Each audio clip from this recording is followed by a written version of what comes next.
সরকার interim government রাষ্ট্র পরিচালনা করছেন।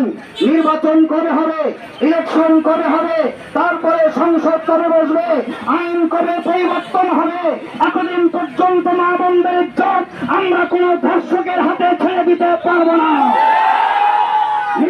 নির্বাচন যেদিন হবে হবে, আইন পাস যেদিন হবে হবে, সংবিধান পরিবর্তন যেদিন হবে হবে, কিন্তু ধর্ষকের সর্বোচ্চ শাস্তি মৃত্যুদণ্ডের বিধান এখনই বাস্তবায়ন করার দাবি আমরা জানাই।